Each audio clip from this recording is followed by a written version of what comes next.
This episode of Geek's Guide to the Galaxy is made possible thanks to support from listeners like you. So if you enjoy the show and want it to continue, please support us on Patreon over at patreon.com/geeks or via PayPal over at geeksguideshow.com/crowdfunding. And I want to give a special thank you to Kirsty Campbell and Nydia, who both just signed up this week to support us on Patreon. So big thanks again to everyone who's contributed. We really appreciate it. All right, so now let's get to our show.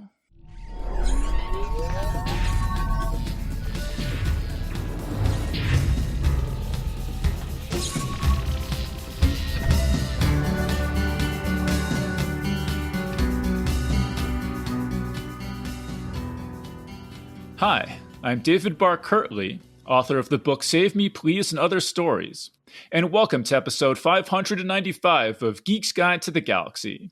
Today on the show, we'll be discussing the book The Business of Science Fiction, which collects 26 articles written by Mike Resnick and Barry Malzberg between 1999 and 2010.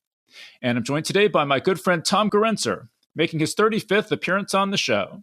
He's the author of the business book Think Like Google, the short story collection Intergalactic Refrigerator Repairmen Seldom Carry Cash, and the popular science book How It's Made, which he wrote for the Discovery Channel. His middle grade novel, The Magic Ski Mountain, is out now. So, Tom, welcome to the show. Thank you, Dave. It's always great to talk to you about this stuff. Okay, so first of all, I'm just wondering, had you ever heard of this book before I suggested that we read it? Yes, I had. I read several of these articles in the SIFWA Bulletin, and Mike had talked to me about it, and I had seen it, and I'd gone and checked it out on Amazon, and I knew about it for sure. Okay, cool. Yeah, so I'll mention that we both knew Mike Resnick. He was one of our instructors at the Clarion Writers Workshop in 1999, and then he really liked our stuff, and so he a couple years later he edited an anthology for SIFWA for the Science Fiction Writers of America called New Voices in Science Fiction. And he put our stories, two of our stories in the first and second spots in that anthology. So that was pretty cool. And then I think, Tom, you knew him a lot better than I did. I don't want to go into the whole thing. Actually, if you go and listen to my interview with Tom in episode 473, you can hear more about his experiences kind of being mentored by Mike Resnick. But is there anything else you think we should add about our interactions with Mike Resnick?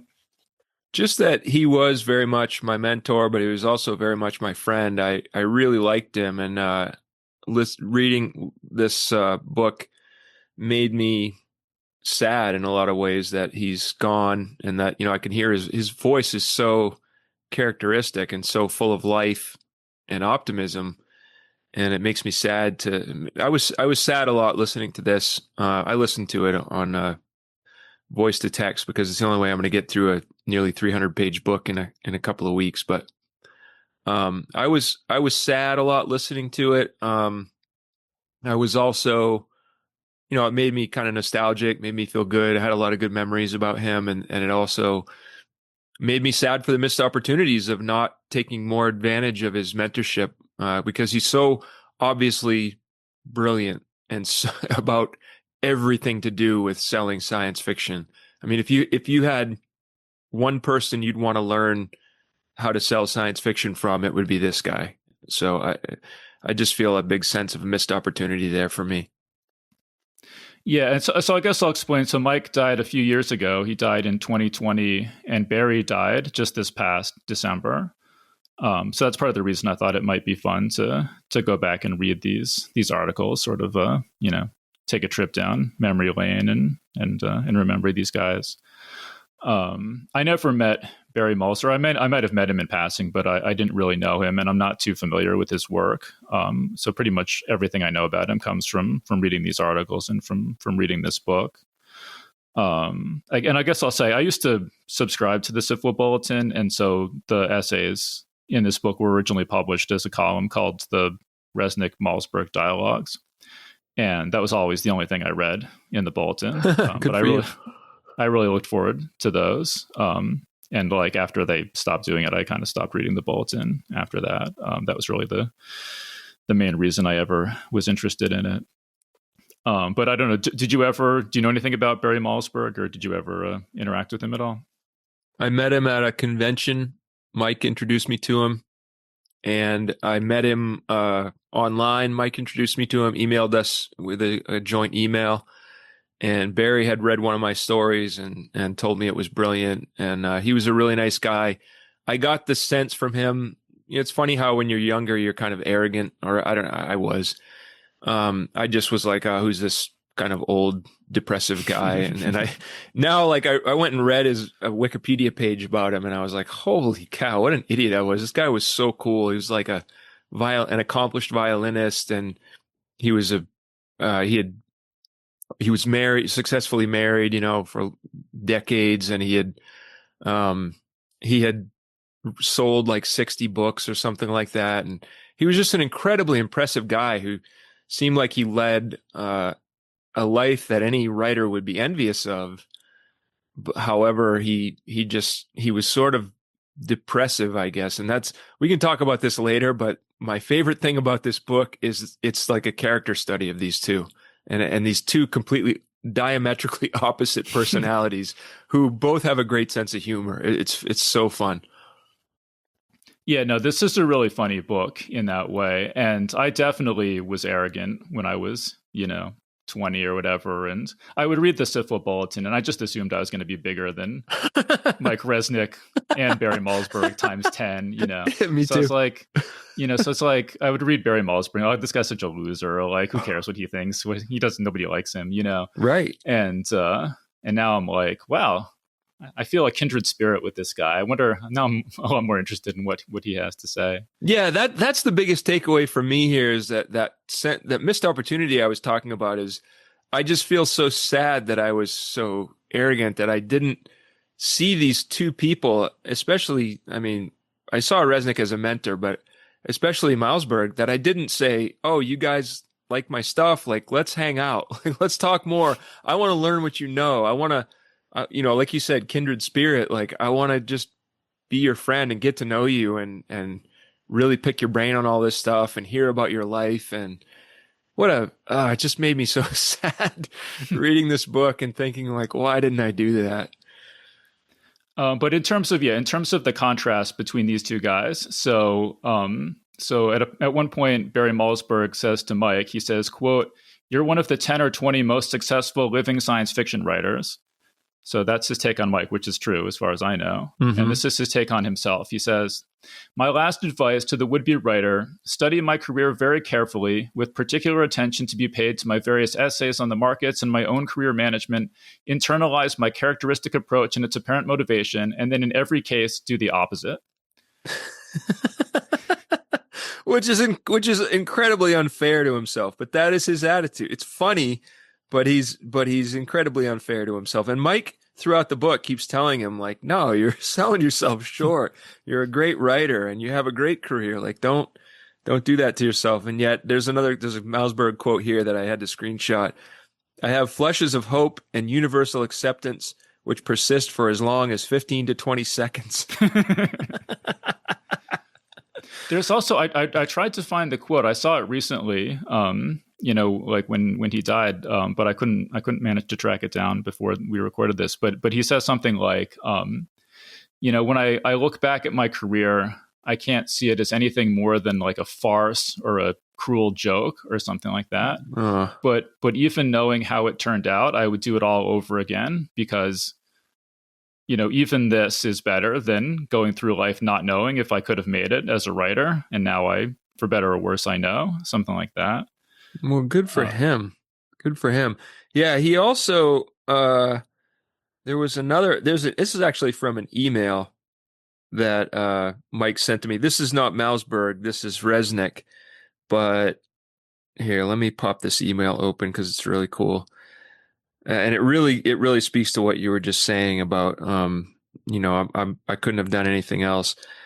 I had thanked him in an email, thanked Resnick in an email for his encouragement and his help over the years. And this was in 2014 when I was writing a novel that I've not published. But I said, look, I really thank you. I'm really enjoying this, whether this novel sells or not. I'm really having a fun time writing it. And he said, like I said, you were always one of the good ones. I'll continue helping you in any way I can. I love every aspect of this field. I love the plotting and the writing, of course, but I love schmoozing editors and working with newcomers. I love editing books and magazines. I even love negotiating contracts. And then he talks about his daughter, and he says, she's very successful. She won a Campbell, and yet he said, now I apologize if she's listening to this, but he says, as much as I love writing, she doesn't like it. I don't think she even gives much of a damn about having written or seeing her name on the cover. It's just something she's very good at that pays her well for not too much work. And he said, personally, I have no understanding of that. Me, I live in constant fear that someday they'll figure out that if they stop paying me, I would continue doing this for free. Which is pretty, he's the opposite of Malzberg in so many ways, but neither of them regrets their career. And they both, neither of them was like Stephen King, or Isaac Asimov, or, like you said, Resnick was one of the top 10 or 20, but not like a household name. Like I've told people over the years, like, oh, this guy, Mike Resnick, is my mentor. And they would say, well, I've never heard his name before. People outside the science fiction world. No, for sure. No, that's what's so striking. When you think about how hard it is to have success as a writer, or a science fiction writer, that even if you're in the top 20 in the world, I've never met anyone outside a science fiction convention who's ever heard of Mike Resnick. I mean, it's just a brutally indifferent world out there. Yeah. Yeah. And yet both of them, both he and Malzberg, both were just like, yeah, there's nothing else I would rather have done with my life. One of them's like, I absolutely loved it. I feel like an absolute success. The other one's like, I feel like an absolute failure. And yet they're both agreeing. They both see eye to eye on this was the only life for us.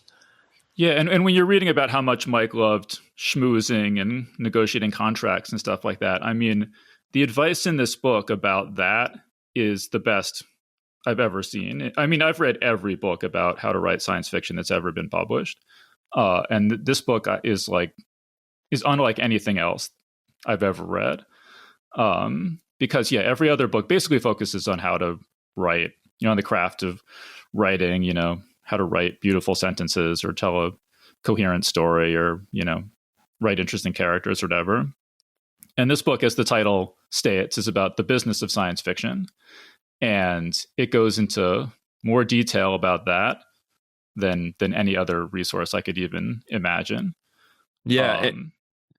And his career, Resnick's career, his business acumen and his creativity in his career, I would argue almost exceeds his creativity in his writing. His ability to just look at the market and say, I'm going to understand this market. I'm going to understand the problems in this market better than anybody. And then I'm going to come up with ways to take my stuff out of more doors than people know existed. He's fantastic. Reading all the stuff he did, I'm like, he makes it sound so fun. Yeah, well, I have a couple examples I wanted to mention. So, I mean, and I remember a lot of these stories in this book, I remember him telling us, back at Clarion. So it was kind of fun hearing them again.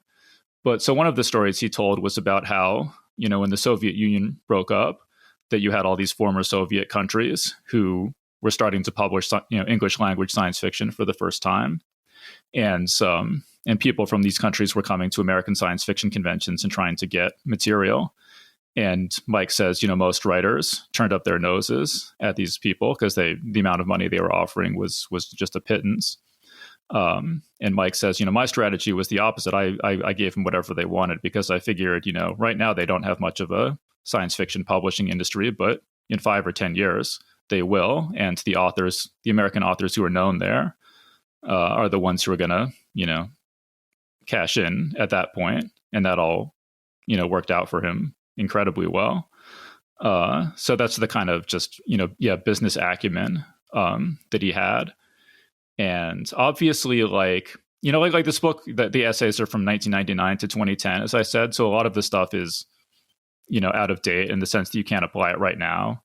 But you get so much sense of the history and so many examples of things that have worked and haven't worked I mean, mostly haven't worked in publishing over the decades, that you can kind of build up this overall sense of what publishing is like, even if a lot of the specific advice is not applicable today. Yeah, a lot of it's not applicable today, but you can see where it would be. The heart of it is still applicable. Like Mike makes a big case for, look, you got to go where the readers are, and if the readers go somewhere else, you go there.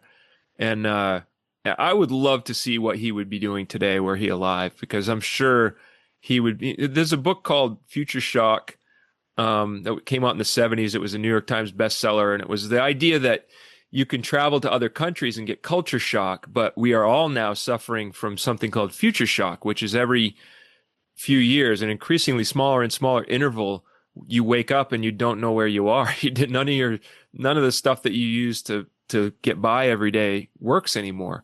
The older you get, and it used to be that it would be 200 years there might be future shock. Now it's like, my gosh, it's like every 3 years you got to reorient yourself. But I wonder, yeah. I just feel like I feel like Barry was more, I think, is it Malzberg or Malzberg? It was probably Malzberg, right? I think Malzberg. Yeah. That makes more sense. But I think Malzberg was more apt to bemoan that. And Mike makes fun of him at one point for like his favorite era of science fiction was the 50s. And he's like, which is crazy because you weren't even writing yet. And, obvious dig at him, right? But then, Mike, by contrast, sharp contrast, is just like, I'm just going to look at what's going on here and I'm going to do whatever. Like he jumped both feet into Fiction-Wise when that launched. And that was like the first internet publishing, market. And he jumped both feet into that. He sold everything to them and was reaping really good royalties from it. And then he jumped into, audiobooks, and he found podcasts that would buy his stuff. And like you said, he nurtured these young foreign markets that, many of them, like when the USSR broke up, he started selling his stuff for pennies to all these different countries. He had an agent. He had an overseas agent who was really smart. He may have had multiple overseas agents depending on the country, but they would find people who were trying to buy stuff in those countries, and he would say, "Yeah, I'll sell it for whatever it takes." And people would make fun of Mike. And then, like Rudolph the Red-Nosed Reindeer, he's the one who got the last laugh, because he would come back and say, well, look, now there is a publishing industry over there, and guess who's at the top of the charts? It's me, because I was kind to these people. And that's another thing about him. Over and over again, Malzberg says things like, why would you want to help new writers? Why would you help these people? They're just going to come up and steal your sales later. And he would say, well, I don't know. Mike would say, I don't know. Why would you throw a lifesaver to a drowning person? Like, you do it because it's the right thing to do. And he's like, and it's fun. Like, it's fun to help people. It makes you feel good. And like, he just, I don't know. It's so fun. I would almost like to write a novel with these two characters in it. Two funny people who really like each other, who just have diametrically opposite worldviews. It's so fun to watch it unfold. Yeah, and they disagree on almost everything and are constantly correcting each other. Like, no, that was you're talking about the 74 Worldcon. That was the 73. Yeah.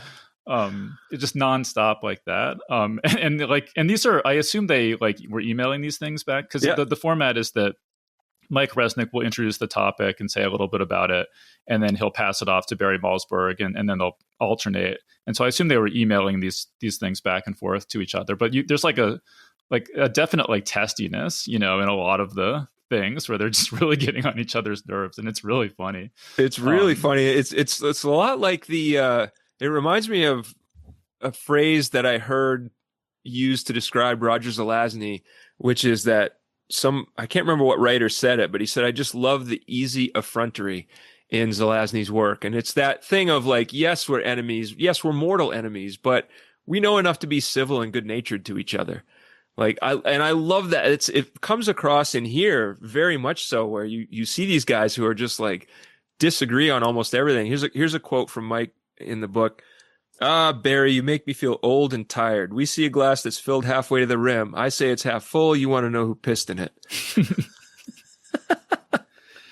I think Malzberg comes back and says, yeah, it's absolutely right. That's a good characterization. Yeah. I mean, he refers to himself as the Eeyore of science fiction. I mean, he's not, right. he doesn't disagree with that at all. And I mean, I don't know a lot about his career, but I gather he wanted to write this really kind of literary, satirical, dark, kind of stuff that sort of there was a market for it during the 60s and 70s during the new wave. And then apparently after Star Wars, that kind of thing just went completely out of fashion. And so most of his, most of the stuff he was really happy with was stuff that he had written before that. And then for decades after that, he was just kind of writing some short stories and articles and stuff. And that's, part of the reason he's so bitter is because, I think it had been such a long time since he had any sort of, anything that he viewed as a big success. But I mean, that's another thing I want to mention is that both these guys are about 70 years old when this book came out.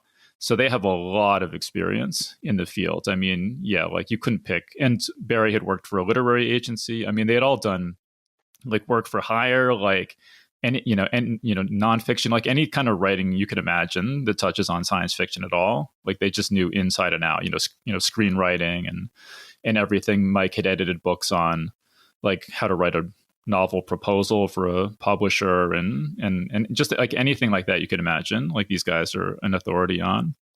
And Mike, like you say, was kept up with technology too. I mean, you mentioned like Fiction Wise and everything. He also, toward the end of his life, was editing an online magazine called Galaxy's Edge.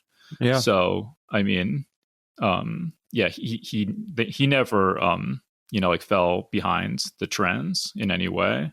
I want to mention one of his other like clever things is that so toward the end of his life, you had a lot of these older writers and fans who had these big, valuable collections of science fiction books, and they didn't know how to go about selling them, how to put them on eBay, and so he would take the books and put them on eBay and sell them for them, and then kind of split the money. But then at one point he got an idea.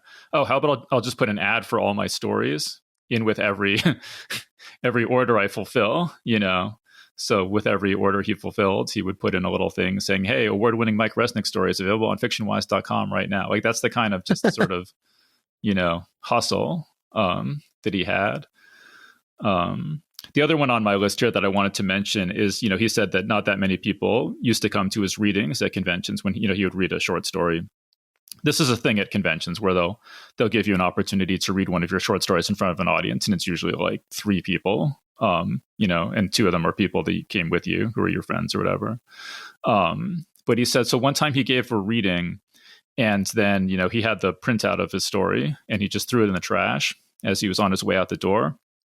And he saw a fan come up behind him and reach into the garbage and take the printed manuscript out of the garbage to hold on to it.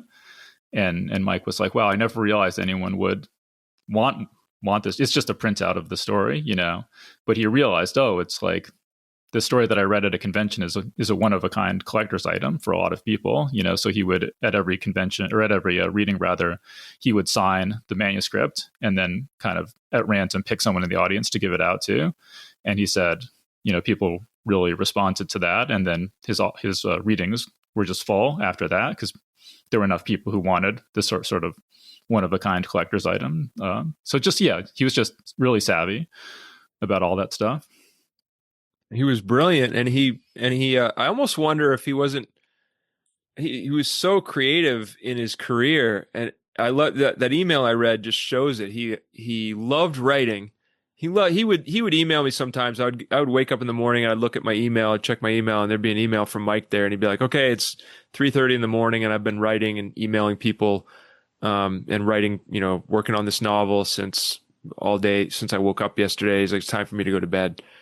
And he just loved that part of it. He loved writing.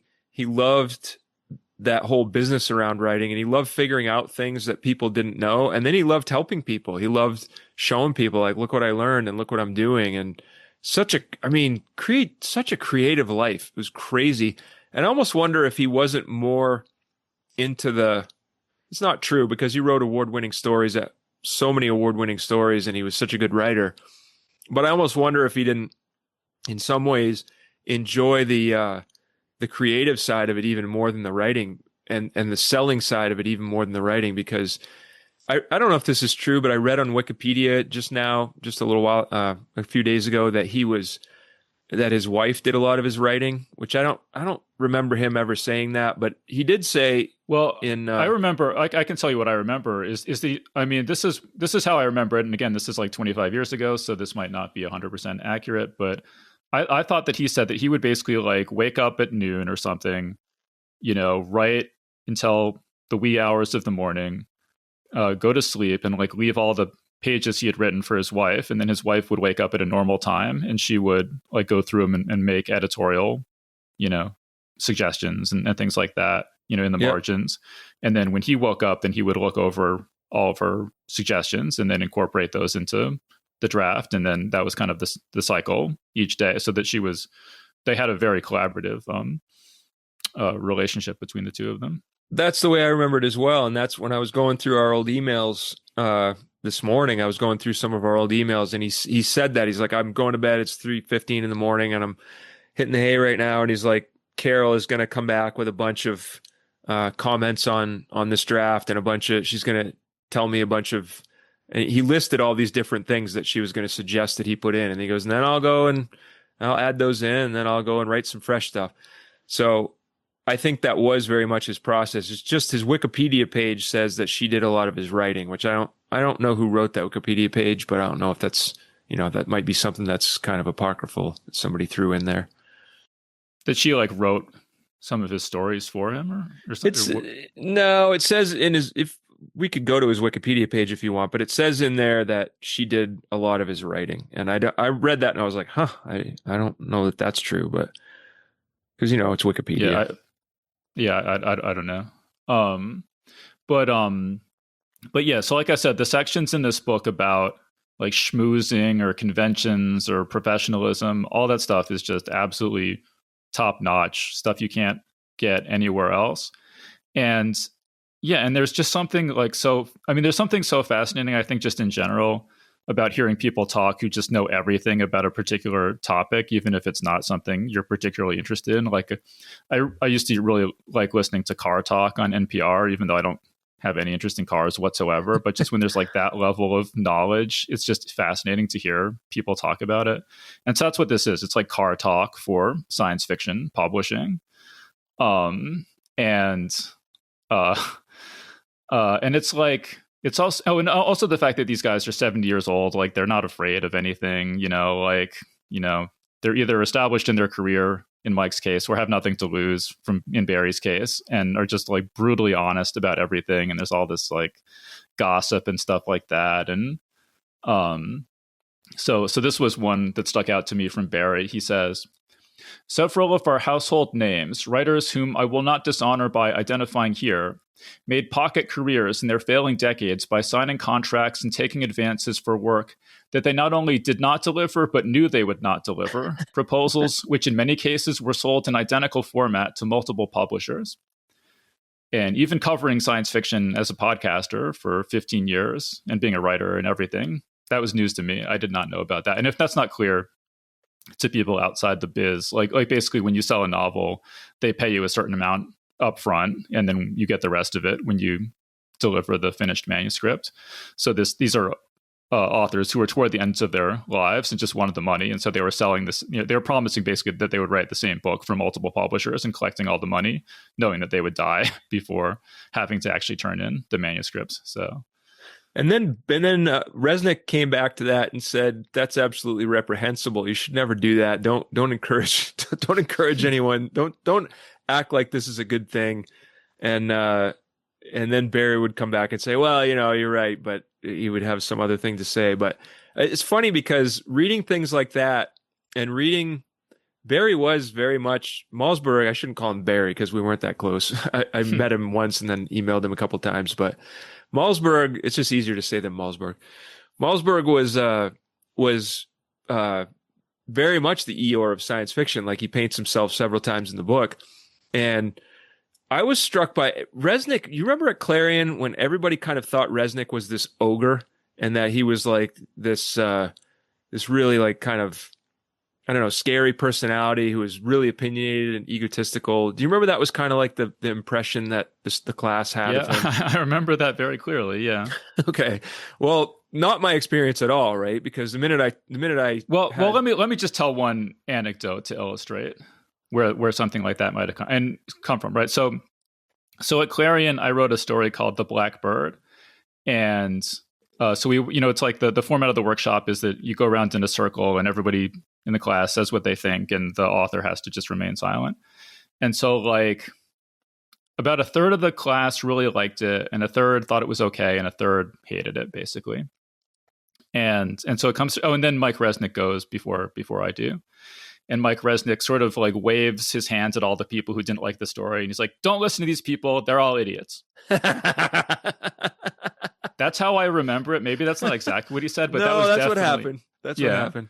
That was definitely And so he's like, this story is great. He's like, if I were still editing, I'd buy it in a New York Minute. If you don't sell it, I will. He's like, I'm not editing anthologies anymore, but if you don't sell it, I will get back into editing anthologies and edit a book just so I can publish it. That's how good this story is. Yeah. So just to give you but he had no concern whatsoever for offending people or like, stepping on toes or anything. He just 100% said what he thought. No apologies. No niceties. No filter at all. Yeah, no filter. Exactly. Yeah. Yeah. Okay. Well, that is true of him, that he would just come out with no filter and say stuff. And okay, I can see where that got him the reputation of being an ogre. But as soon as I had my first in private meeting with him, it was nothing but like, this guy. Well, he loved my work. I mean, he told me, he called me genius instead of calling me Tom. He would be like, "Look, genius." That was like his nickname for me. And I think there were lots and lots of published, highly successful science fiction writers who called me idiot. So I try to average those out in my head and be like, well, okay, I'm just normal. But Resnick called me that, and he was super, super nice to me, and he took me under his wing, and he emailed me all the time, and he would, whenever he had an anthology, he'd email me and say, "Hey, can you write me a story? I got an anthology coming out." And I never had to. He chased me down all the time, and then he would email me just like things from that he saw on the internet that he thought were funny. He would just, he would send me memes and stuff, and he was just super, super nice to me and super kind. And then you read this book and you're like, wow, his whole approach, his whole philosophy on people is like, help as many people as you can, be as creative as you can, have as much fun as you can. He very much was all about like defending people and about always doing the right thing. And that's a giant part of where he and Malzberg disagree, is on those things. And Malzberg was, he's really kind as well, but he's real bitter, and they're both very funny. So that back and forth keeps going, but they I don't know. I just from reading this book, I was like, man, this guy was just an amazing human being. Like, and I know a lot of people who are in the science fiction field, who are professionals, who've been professionals for a long time, should they listen to this podcast, might have a different view of Resnick because of that ogreish side to him. But man, I was just struck by, reading this, like, what an amazing human being, really. Yeah, I mean, and like, you don't really get that side of him in this book. I mean, I guess a little bit in sort of some of his testy exchanges with Malzberg. But there's one part where he says, I think Malzberg asks him, "Is there anyone you wouldn't collaborate with?" And he says, "Yeah, I wouldn't collaborate with my daughter, not because I haven't asked a bunch of times, but she says I'm too like mean and grouchy or something like that." Yeah, and and so it's like, yeah, he definitely had a grouchy side, or like an abrasive side. But yeah, in this book, you really see the sort of gentlemanly, nurturing, professional, side that's so passionate about the field and just loves, conventions and fandom and everything. Like, so yeah, if you never saw that side of Mike Resnick, this is a good book to get that from. I did see that side of him. I know what you're talking about. I have an anecdote where Michael Canfield, who was another writer at about our level of career, who was at Clarion with us, I was asking him several years ago, like, do you know any good books? Because I have a hard time finding anything good that I want to read. And he said, "Oh, you got to read the Nero Wolfe books by Rex Stout." And so because I told him I was looking for something rereadable. I was like, I love like rereadable books, but they're so hard to find. And he said, "Yep, read this guy." And the guy had written 50 plus detective novels, and they're all extremely funny and really fun, very rereadable. So I was reading them, and they were kind of rubbing off on me. And I wrote this kind of novella in that style. And you know that like noir style where every sentence has to be kind of bent, and everything has to be kind of unique and interesting. And I sent it to Mike, and I said, "Look, I know you're not in a position to buy a novella, but I want you to read this and give me your opinion on it." And he reads it, and he goes, "Holy cow, write a declarative sentence." He's like, "This is like," and that's the only thing I remember from it, but he was absolutely like lambasted me for it. And I just remember that like write a declarative sentence thing, just kind of like. Well, that reminds me, there's a part in this book where Malzberg talks about going to a, he had signed a contract for a novel, and so he's turned in the novel to his editor, and he goes to meet with the editor. I'm trying to find the exact quote here. Maybe I don't have it, but so he goes to meet with the editor, and the editor says something like, "Barry, what is this? Would you please go home and write me a novel?" Oh yeah. Oh wait, I have it. Yeah. Barry, why would you do this? Would you please go home and write me? Yeah, okay, I had it perfect. And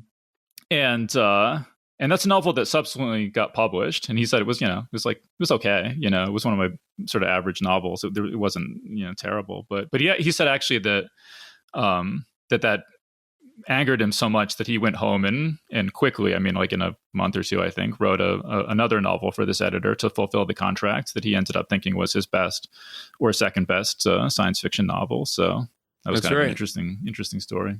Yeah. But so the next thing I wanted to mention was that this is another story I remember Resnick telling us at Clarion, and I think he told this story a lot. But this was about he's a young writer, and somehow he gets an opportunity to hang out with Charles Levy, who was I think the only distributor of books and magazines in Chicago at the time. And so they're walking through the warehouse together, and at the time Gothic novels were really popular. And he says every Gothic novel, there would be a woman in a nightgown running away from a house at night, basically, on the cover. And so they're walking, through the warehouse, and Charles Levy is saying, okay, like this book is going to sell this percent and this percent and this percent. And Mike says, wow, like, I can't believe you know so much about all these, I can't believe, where do you find time to read all these books that you know how well they're all going to sell? And this is Charles Levy's response. Mike says, he laughed and explains that the average Gothic sold 54%. If there was a light in the house on the cover, you could subtract 3%. A high neckline on the girl, subtract another 2%. Yellow letters for the title, add 4%. If cover blurb implied that the curse on the house, there was always a curse, was English, add a point. American, subtract a point. French, subtract 7 points. If she was running away in daylight, subtract 10 points on a moonless night, and she could still make out her features, add 2 points. He listed 20 or 25 factors that determines the sale of the book, and every single one concerns the packaging. The quality of the writing had nothing to do with it. It was a revelation. So, do you remember him telling that story? Oh, absolutely. That was cracking up hearing that, how he could just, and Mike used to say that. I do remember him telling us that story at Clarion as well. And he used to always talk about, and I remember other Clarion students kind of shaking their heads and rolling their eyes at this, but he would say, like, look, if you don't have raised metallic type on the cover, you're not going to sell. Or if you don't have really good artwork on the cover, and if you're not in dump bins at the front of Barnes and Noble, you're not going to sell.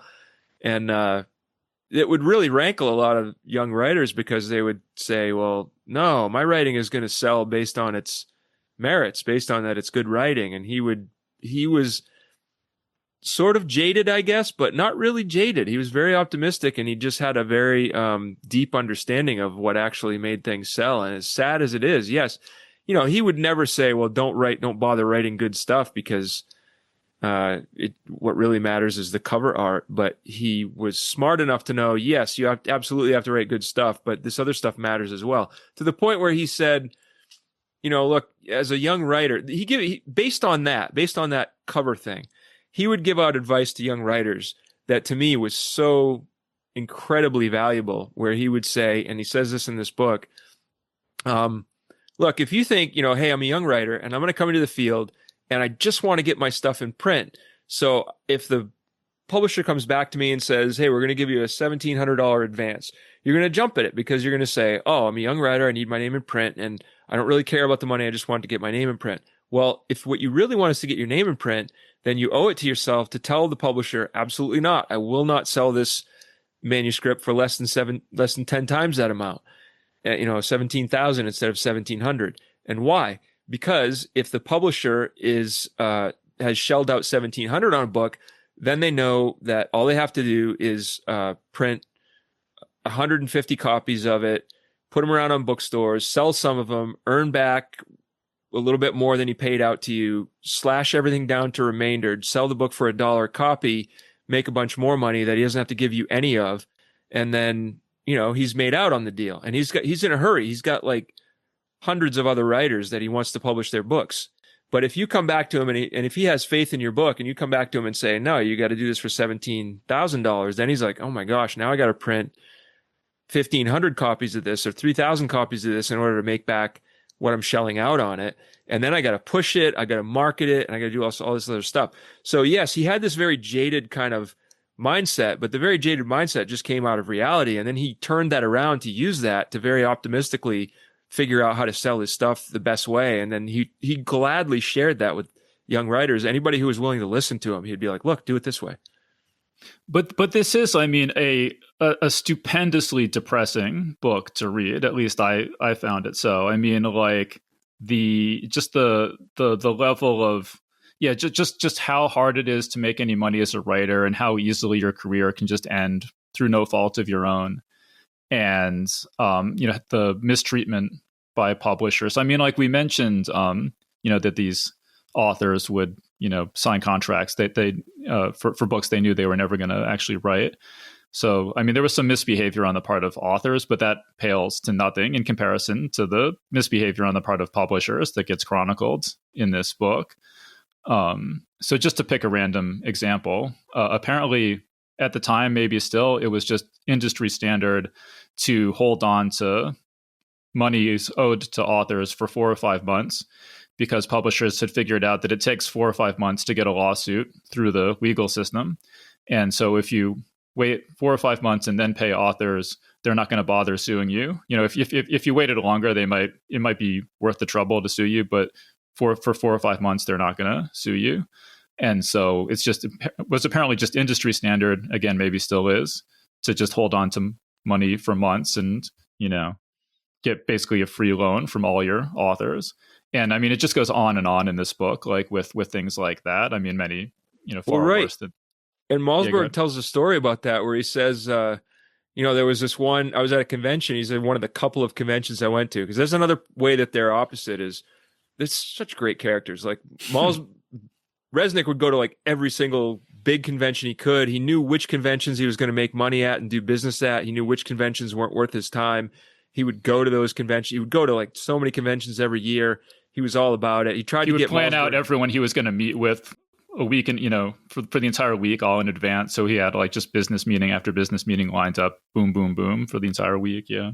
Yeah, he was such a workhorse. And Malzberg, he tried to get Malzberg into it. And Malzberg, he's like, no, you can do this with me.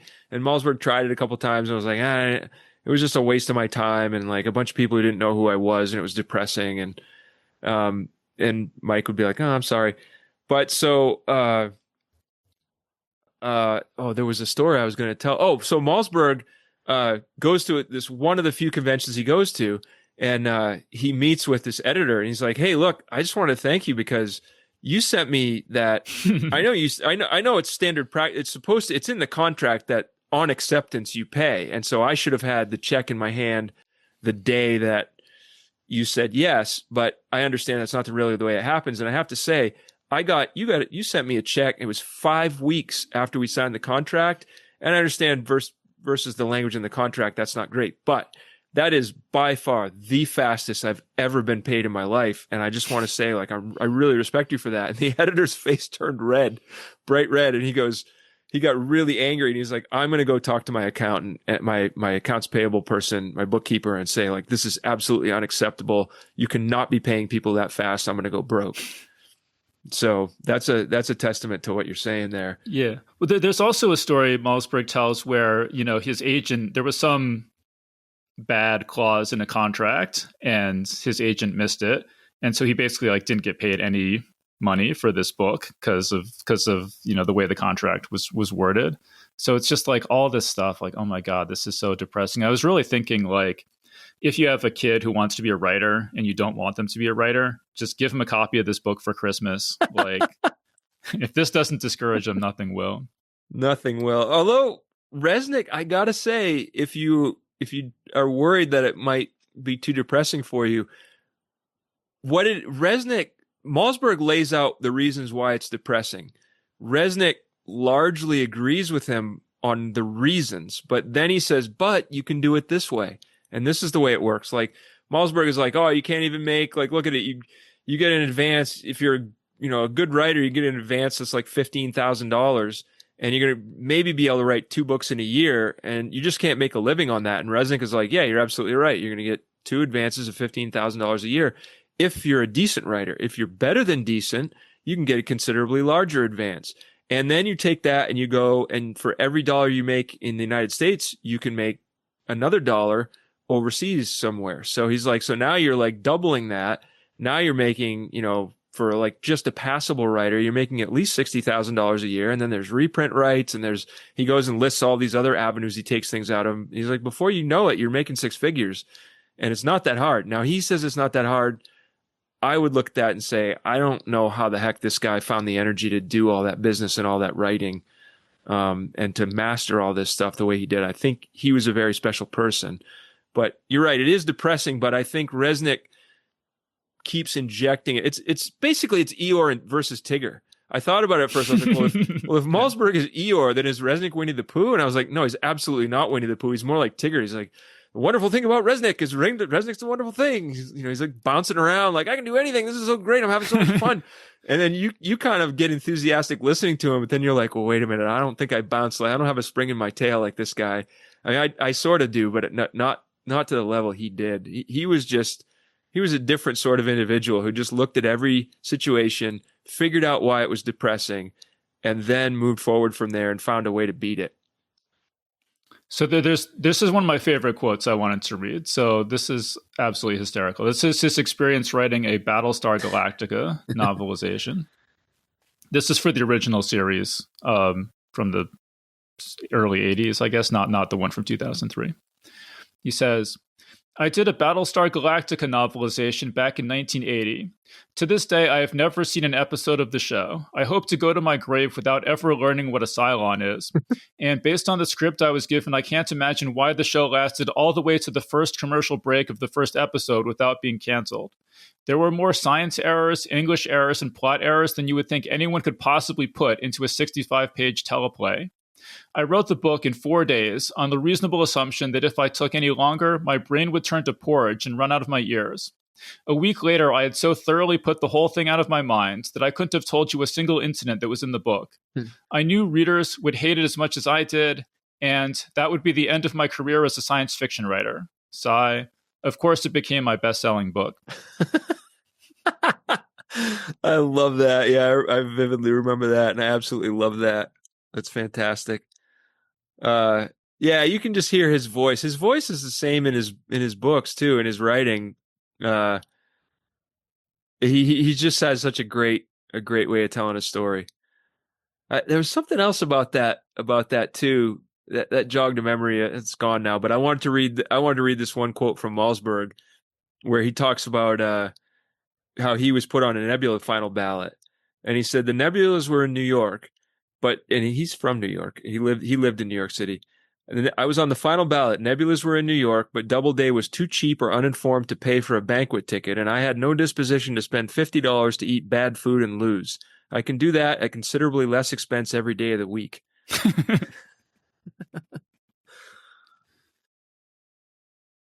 Oh, that's the whole quote? That's the whole quote, yeah. No, that was fun. Okay, well, while we're on the subject of funny quotes, let me just throw in the other funny quotes I have here.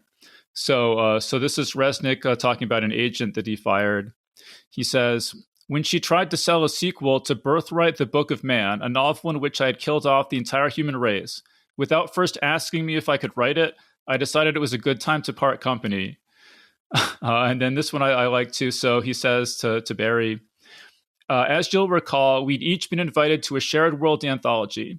Neither of us had read the books that created the worlds we were supposed to be sharing. So we each read some of the books, gave each other incredibly condensed versions of what we'd assimilated, and we each wrote half the story. So that was in the chapter on collaborations. And if I didn't say, the chapter on collaborations is the best, like article on collaborating I could ever imagine reading. It's so good. Like Resnick had so much experience collaborating with so many different people, and just everything he says is just so spot on in that chapter.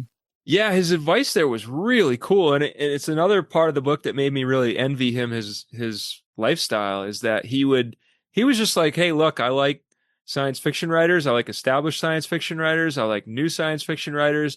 I want to hang out with them and interact with them as much as possible, and that was a big part of his life. And so collaborations he used to do that.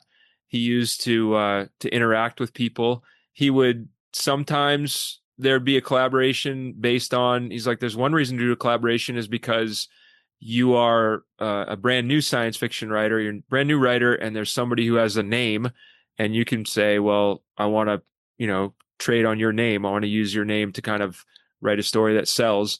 The new writer could write the entire thing, in most cases, when Mike collaborated with a new writer, that's what he did. Or sometimes if it's with a established writer, they would try to like stick each other. They would like, one person would write a chunk of the story and then leave it in an absolute cliffhanger that's really hard to get out of, and then pass it to the other person as like a screw you moment. And the other person would do the same thing back, and they would go back and forth and have a lot of fun. And then there were several other reasons to collaborate as well. There were all kinds of different ways he used it that just seemed incredibly fun. And he did a whole book of, at least I think he did multiple books actually, because I think he has a whole book just of his collaborations with Nick DiCario. Oh, really? Yeah, and then there's another book where it's like his collaborations with other people. So yeah, I mean, you collaborated on a story with him, didn't you? Yeah, I did. It's not one of my proudest moments. I wrote I was so had such a hard time getting out of my own way when he asked me to collaborate with him, that I was like, oh my gosh, Mike Resnick's asked me to collaborate with him. What do I do? What do I do? And so I got too stuck in my head about it. Instead of writing a good story, I tried to make it like the funniest thing ever. And I sent it to him. I worked on it over and over again and rewrote it over and over again. It got shorter and shorter. Ended up at like 1,200 words. And I sent it to him, and I was like, I hate this story. I'm so sorry. His only answer was, it's fine. And then he sent me a check and he put it in the middle of the book, which means he didn't like it. But I don't know. Not my proudest moment, but I was just really honored. And he did that with so many new writers, where he would just be like, hey, I like your stuff. Let's collaborate on a story. You write the story. I'll make some tweaks to it. I'll put my name on it, and I'll make sure it gets published. And, and then both writers' names would be on it. And it was fun. It was a great fun thing to do. And I'm extremely grateful that he did that with me. I just wish I'd done a better job on it. I mean, it's interesting what you're saying about how intimidated you were when he reached out to you. And, he was definitely intimidating to me when I was, 21 or whatever. And, yeah, like you're saying, I wish I had, interacted with him more, but I think I was definitely sort of like that intimidation played a factor. And I was kind of like, oh, he likes me now. And every time I bother him about something, it's just like risking he's going to, not like, I'm going to say something wrong or annoy him or something. And so I didn't take advantage of that, that relationship as much as I could have. And like you're saying, I think now I kind of look back and I'm like, oh man, I really should have done more. But when you're young, like, yeah, you're just like, everything seems so, like so fraught and so like high stakes and everything. Yeah, I agree with that. I had the same exact kind of gut feeling of I'm gonna make him angry, and then he won't like me anymore. Kind of like in Barton Fink, where Barton Fink goes into the movie producer's office, and first of all, the Tony Shalhoub character is like, he's taken an interest. Do you know what this means? We're in trouble. He's taken an interest. And then you go in, and the guy's like, oh, I love you. You're a genius. You're so great. And he's kissing, like, get down there and kiss his foot. He makes the other studio head, who's now the assistant, kiss the guy's foot. And then the next time he meets him, he's like, what do you think? You think you're so great because you're a writer? I got 15 writers can give me that Barton Fink feel.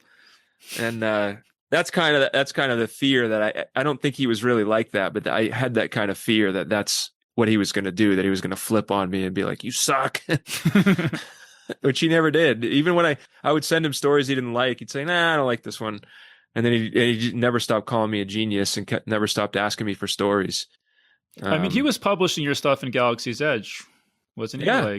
Yeah. Right up until the end, he was still soliciting stories from me. He was, which is crazy to say, like, this guy, like, usually it's the other way around, like, right? You have to, like, push your stories on editors. And I basically gave up on my science fiction career, but he wouldn't let me. He just kept asking me for stories. And I wrote some of my best stuff in the final years. When he was still asking me for stuff, I'd write a story and be like, and didn't give a crap, because I was like, I'm done with my career, so I don't really care. And I'd get done with it and I'd go, holy crap, that's really good. And I'd send it to him and he'd be like, I've told you before, you're a genius. And then he'd publish it and send me a check. So, yeah, right up until the end, he was still publishing my stuff, and I was extremely grateful for it. Yeah. I do really miss him, and I wish I could have him. I never had him as a guest on this podcast. Now I'm kicking myself for not doing that.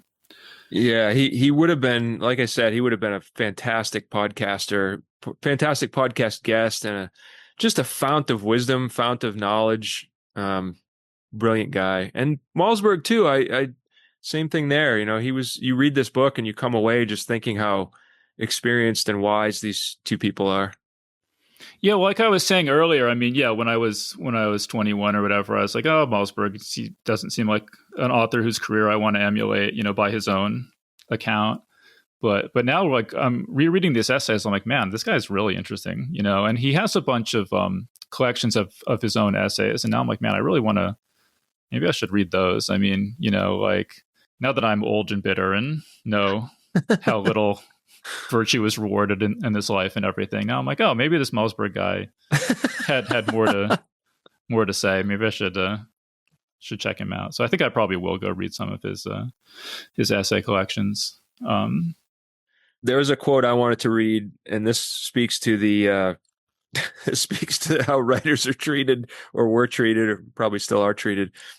I think this was a Resnick quote, but it might have been Malzberg. I'm pretty sure it was Resnick, though. In 1967, the late Michael Avallone, who died in 1997, was contracted by Ace to write the first novelization of the pilot script for the Man from U.N.C.L.E. television series for $1,000.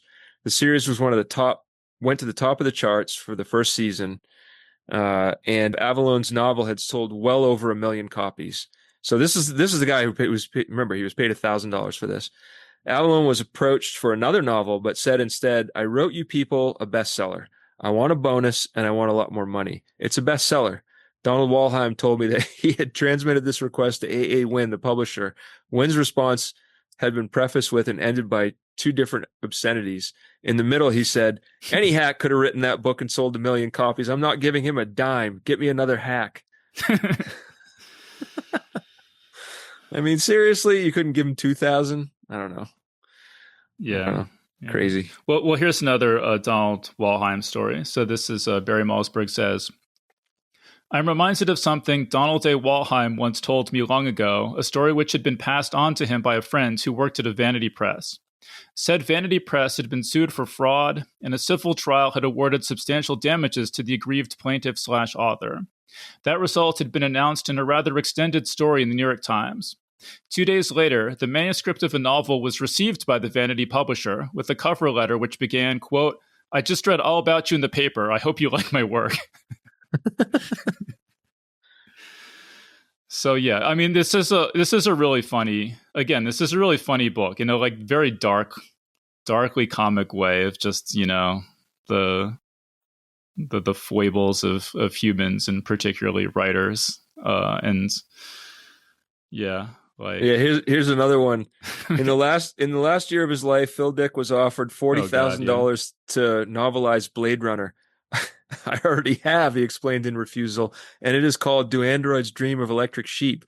In case you don't know, the movie Blade Runner was based off of Philip K. Dick's novel "Do Androids Dream of Electric Sheep?" So they approached him and said, "Hey, can you write a novelization of this?" And he's like, "I wrote the novel. You guys turned it into a movie. Now you want me to write a novelization?" Now, of course, the movie's very different. So they did then turn around and pay somebody a lot of money to write a novelization, which quickly became a bestseller. And they said what he should have done. Norman Spinrad said, "What you should have done, Phil, is you should have walked in, retyped "Do Androids Dream of Electric Sheep" and turned it into the film company and said, 'Hi, here's my novelization.'" All right. So I think it's telling how many passages there are from this book that were just moved to read verbatim. That's not something we usually do so much of on this podcast. So, but yeah, it's a very quotable book. I think we're pretty much out of time. So we should probably start wrapping this up. Yeah. Do you have any other final thoughts? I don't know. I feel like I'm going to be repetitive, but I just can't resist. I just was really saddened throughout the reading of this book that I didn't see Resnick as more of a extremely valuable mentor. I mean, I'm a little hard on myself because when I went back and started looking through my old emails, I mean, I emailed the guy like twice a month, with observations and questions, and he would come back with really deep insights. So, and that went on for years and years. Um, so I guess I did, but I don't know. I'm also struck with sadness for the fact that he's no longer around, that he can't be around for me to talk to anymore, and that he can't be around to teach young writers what to do, and that he can't be around to exploit the new things that are here to exploit. Like, there's so much reason to look at Malzberg and say he was right. Everything's changing. Everything's doom and gloom. Everything's for the worst. And there's so much reason to want a voice like Resnick who says, "You're absolutely right. Everything's doom and gloom. Now let me show you how to absolutely run the table on this."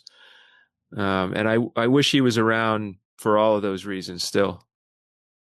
Yeah, and I mean, especially since he's someone that we met when we were just starting out. I mean, I was in college when we went to Clarion. Yeah, he just like looms as such a figure in my imagination. You know, I think he was sort of a larger than life personality anyway. But especially just like people that you meet at that point in your life and that point in your career just have this sort of like legendary feel that never really goes away. And, you know, at this point, nobody I meet at this point is gonna like have that same mythic quality to me that people like Mike Resnick do. Yeah, go ahead. Really? Because you've met like everybody. I would have thought you'd have that same sort of fan glow toward, when you meet George R. R. Martin and talk to him at length, or John Cleese, or I could name anybody in science fiction, and you've interviewed them. So you really, you don't have that.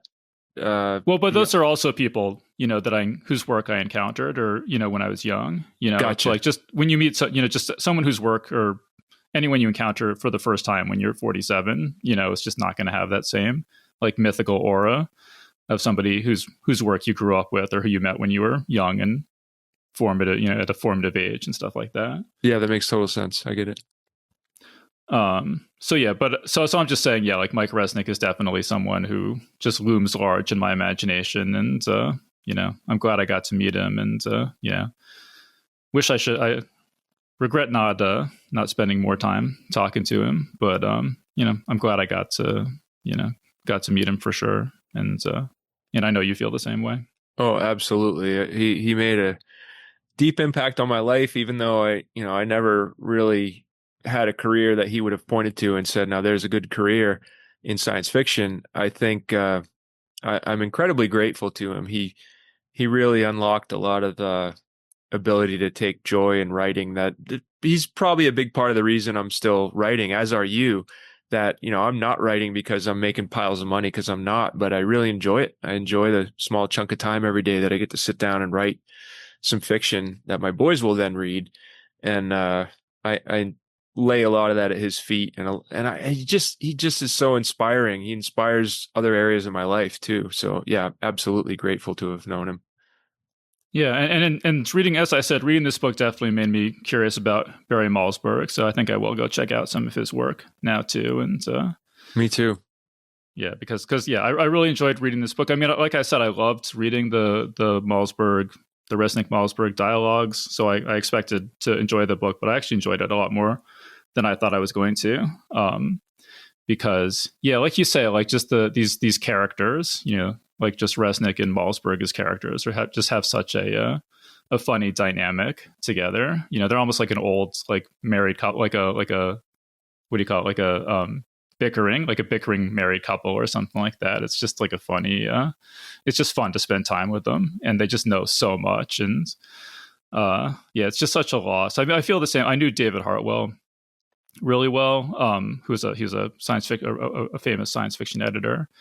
And just like when people like that go away, just so much knowledge goes away with them. And it's just so, I just think about all the misconceptions that will never be straightened out because they're not here to do it. But so I'm glad that this book is here, that anyone who wants to, get a taste of Mike Resnick's knowledge can do so. I mean, there's multiple chapters devoted to, correcting people's dumb ideas or misunderstandings or, illusions about publishing or whatever. So I would definitely recommend everyone check it out if you want any illusions you might have about publishing to be dispelled. Yeah, and the part of the fun of it too is kind of what you were talking about there, is that it's almost like watching a great courtroom movie unfold, where you see like the case laid down in the Eeyore voice of like why everything is awful, and then you're like, oh, there's no way he can come back from this. Like Resnick's not going to have anything good to say about this, and then you see Resnick bounce in and start talking about like, well, I'm not going to argue with you. Your points are all true, but let me tell you about this. And he comes in with all these things that I found really exciting and interesting. And then Malzberg comes back and shoots those down. And then it's just fun to watch that battle go on throughout the book. Yeah, and I can never. There were a lot of times where I couldn't say who I agreed with, because they both made such compelling cases. So anyway, everyone go check out the book. It's really cool. The Business of Science Fiction.